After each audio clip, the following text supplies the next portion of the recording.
예, 다음 주제도 좀 재미있는 주제인 것 같습니다. EST와 HPSP 얘기를 해보도록 하겠습니다. 이석진 기자를 모셨습니다. 안녕하십니까? 네, 안녕하세요.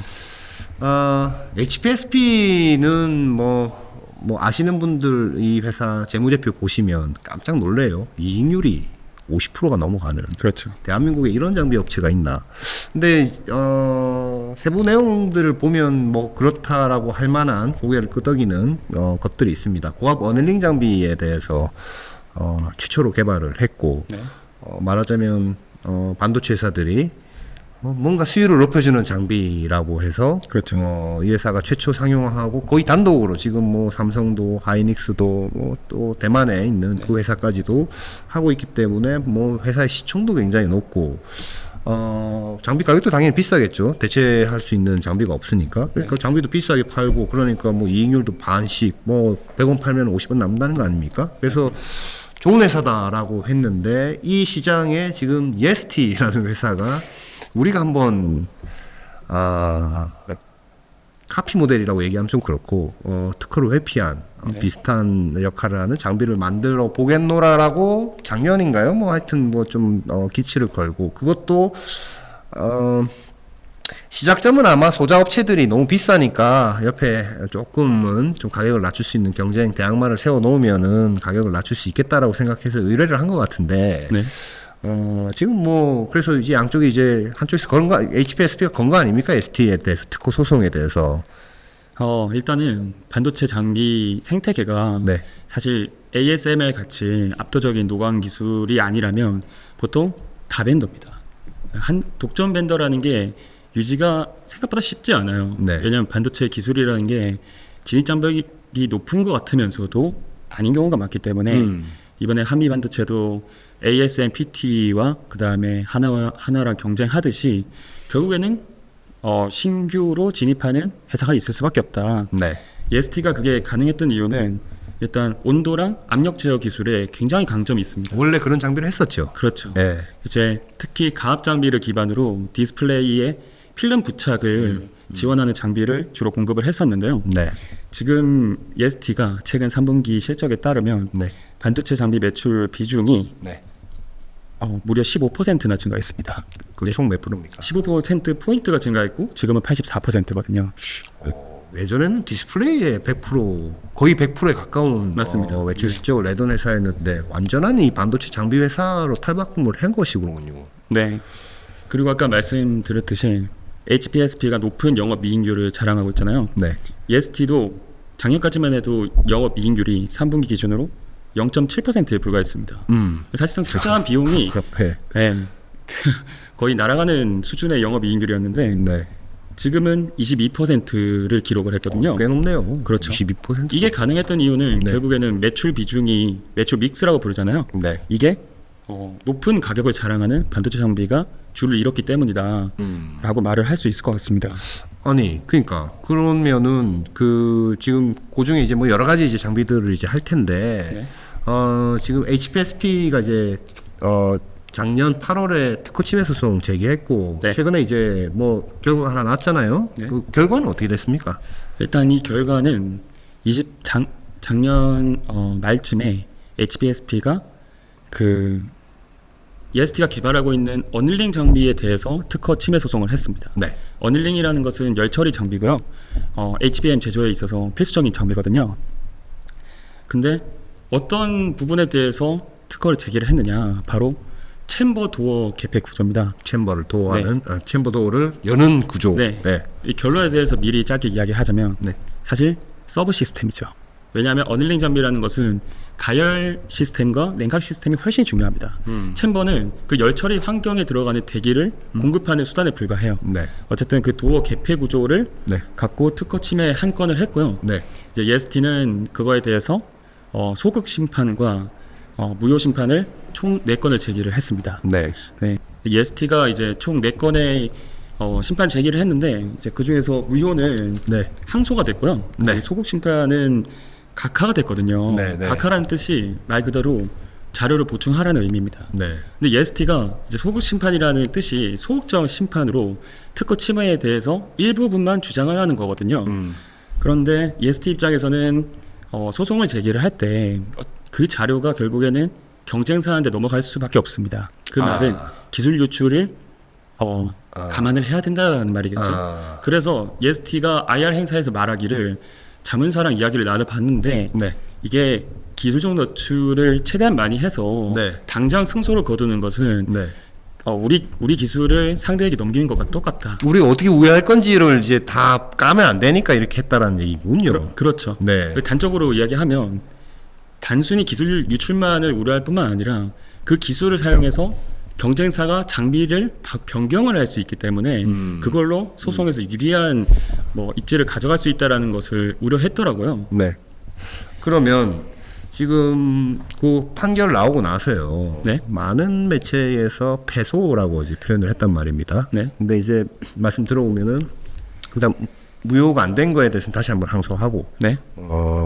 각하는 이제 자료 보충하라는 거니까 우리가 좀 오픈할 수 있는 한도까지 자료를 더 보충해서 하면 또 간다. 뭐 이런 걸로 받아들이는 거군요. 그렇죠. 일단은 소국 심판에 대해서는 네. 총 3건 중에서 네. 자신 있는 2개를 IR 행사에서 말을 했습니다. 네. 이제 아까 말씀드린 것처럼 개폐 구조상에서 네. 도어를 체결하려면 체결 링이 필요하잖아요. 베어링 같은 게.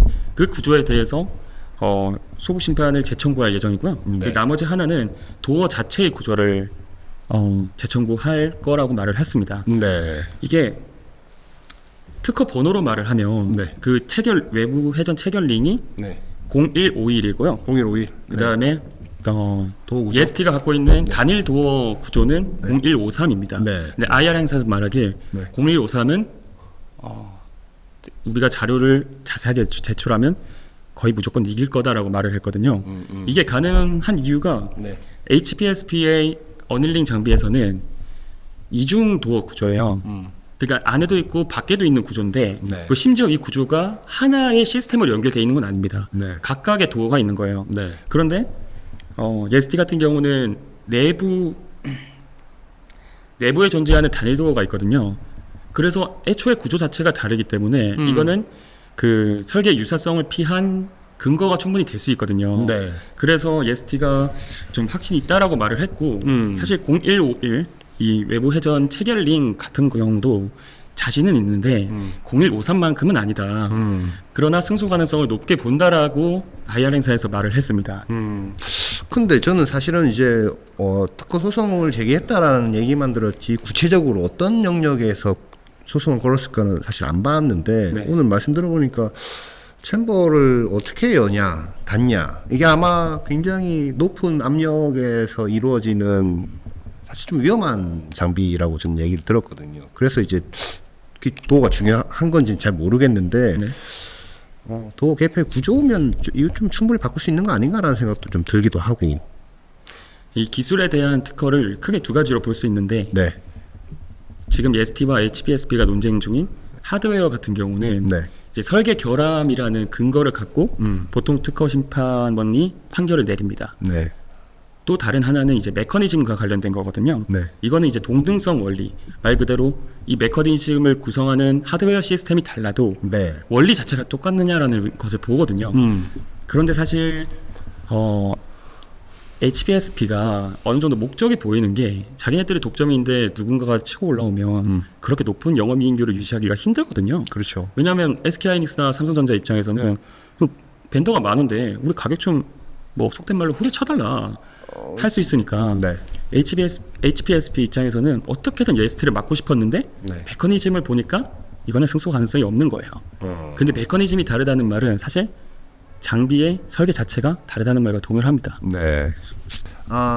지금 1차는 그렇게 됐고 어쨌든 항소하고 자료를 더 보충하려고 한다라는 게 이제 회사의 어떤 공식적인 어떤 맞습니다.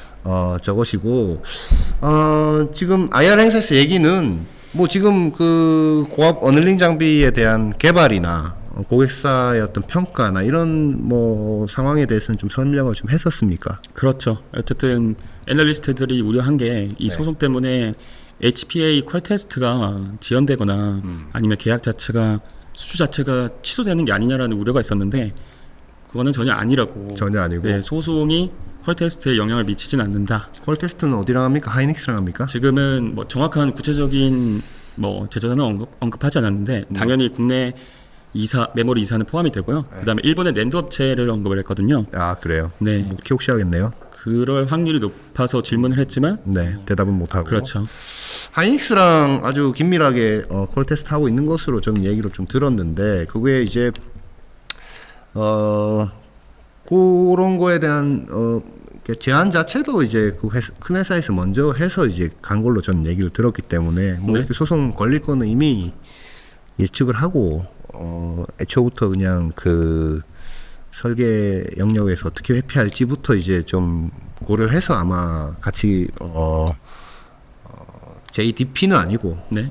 JEP 정도로 좀 생각을 얘기를 하고 했던 것 같은데 아무튼 문제가 없다라는 거군요. 콜 테스트 한다라는 것은. 그럼 지금 이게 뭐 얼마나 더 받아야 콜 통과하고 실제로 공급까지 갈 수 있는 건지요? 지금 메모리 제조사 같은 경우는 내년 하반기에 데모 장비가 인도될 거라고 하고요. 아 그래요? 그 네. 이후로는 한 2년 정도 더 소요된다고 합니다. 시간이 꽤 걸리네요. 그렇죠. 그리고 일본 낸드사 같은 경우는 지금 총 14번 퀄 테스트 중에서 벌써? 4번까지 진행을 했다고 하고 그럼 콜 테스트 많이 받아야 되는군요. 그렇죠. 이게 네. 온도별로 테스트를 하다 보니까 네. 조건이 굉장히 많습니다. 하고 있고 일본. 네. 네. 일본도 한 그 정도 시기에 뭐 데모 장비가 좀 들어갈 수 있다라고 얘기를 그렇죠. 했으니까. 일본은 당연히 한국 메모리사보다는 늦겠지만 네. 결국에는 퀄 테스트가 한 2, 3년 정도 걸릴 것 같고요. 그리고 EST에서 말하기를 소송 전에 이미 NDA 비밀 계약 조약으로 메모리 제조사한테 HPA를 수주 계약을 했다라고 하더라고요. 지금 하이닉스하고 엊그저께인가요? 111억 원 규모로 수주 계약 뭐 한 게 있어요. 그거 뭡니까? 이게 그 EDS 공정이라고 네.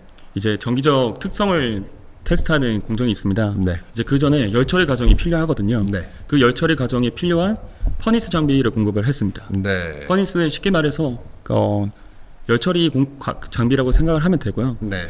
하이닉스가 어쨌든 EDS 공정 전에 이 퍼니스 장비가 필요한 이유는 HBM이 3D 스태킹이 되잖아요. 네. 그러니까 수직으로 계속 쌓이다 보니까 네. 한 번의 열 처리로는 그 수직단 전체를 베이킹하기가 어렵습니다. 네. 왜냐하면 열이 전달되는 과정이 필요한데 네. 중간에 매개체가 많잖아요. 네. 그래서 여러 번의 베이킹이 필요하다 보니까 네. EST의 장비를 선호한다라고 말을 했고 어쨌든 최대한 많은 열 처리 장비를 그 EDS 전에 공정 자체를 늘리는 거거든요. 그래서 그때 EST 장비가 필요하다라고 해서 이제 추가 수주를 진행을 한 겁니다. 지금 여기만 공급하고 있는 건 아니죠. 삼성에도 공급하고 있죠. 맞습니다. 그리고 올해 처음 공급한 건 아니죠. 몇 번 했었죠. 그 전에도. 8월에 이미 EDS 퍼니스 장비를 최초 수주를 했고 네. 그때 규모가 16억 원 정도였거든요. 네. 그런데 이제 며칠 전에 발표했던 2차 수주 같은 경우는 111억 원 정도로 이게 그러니까 써보니까 괜찮네 하고 그렇죠. 와라락 준 거잖아요. 이게 네. 수주 규모를 거의 10배 가량이나 늘린 건데 네. EST 입장에서는 이게 3분기 반도체 장비 매출의 20% 이상이란 말이에요. 네. 이게 굉장히 엄청나게 큰 수주권을 확보했다라고 네. 볼 수 있을 것 같습니다. 알겠습니다. 저희 잠깐만 쉬다가 오겠습니다.